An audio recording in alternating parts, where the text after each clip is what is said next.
This is day 250, getting to know someone.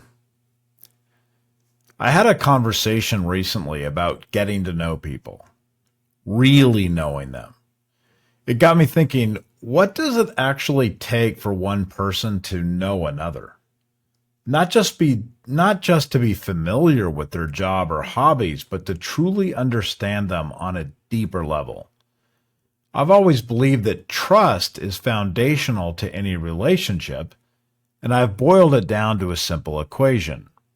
Trust equals intent plus expertise. You might be inclined to trust someone if you believe they're competent, but that's just not enough. True trust forms when you also believe in their intent. In fact, I'd argue intent outweighs expertise. Someone can be the most skilled person in the world, but if you doubt their motives, you'll never trust them. At the same time, without a baseline of expertise, you may not even begin the relationship in the first place.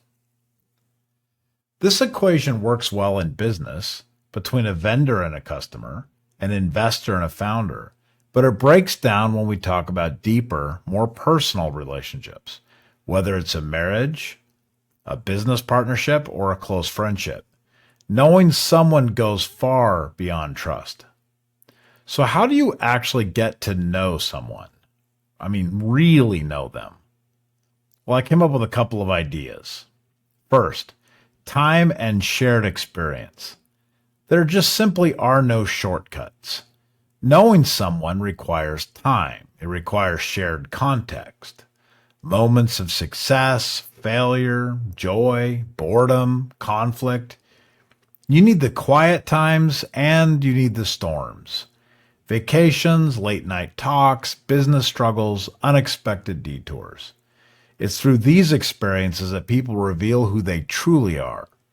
You don't get to know that over a single phone call or a casual conversation. Second, understanding their why. You can know what someone does, even how they do it, but until you understand why they do it, their fears, motivations, desires, and insecurities, you don't truly know them. Ask. Listen without judgment. People are usually doing what they're doing for a reason. It's their why that drives them. Third, see them across situations. You can't fully know someone if you've only seen them in one context. You have to observe them in different emotional states, under pressure, in celebration, when they're hurt, when they're unsure. Everyone shows different sides depending on the situation. If you've only seen someone at their best or only at their worst, you don't have the full picture. Fourth, mutual vulnerability. You can't expect someone to open up to you if you're not willing to open up to them. Real relationships require emotional intimacy, and that comes from vulnerability on both sides. Sharing your own concerns, fears, and experiences invites the other person to do the same. Self-disclosure builds trust and ultimately connection. Fifth, recognizing contradictions. We're all walking contradictions. We want one thing but act in ways that don't align. We strive for integrity but fall short. Truly knowing someone means understanding their hypocrisies and loving them anyway. You know someone well when you stop expecting them to be perfectly consistent and start appreciating their complexity. Sixth, beyond the ideal. Most of us begin relationships by seeing people as we want them to be. We idealize them. But the moment you see someone clearly, their flaws, their failures, their disappointments, and choose to stay in the relationship anyway, that's when you begin to truly know them. If they can do the same for you, then that's a relationship that is worth keeping. Seventh, the language of silence. Some of the most profound forms of connection don't require words. Can you be in a room with someone and communicate through a glance, a gesture, a sigh? My wife and I have been married for nearly 30 years.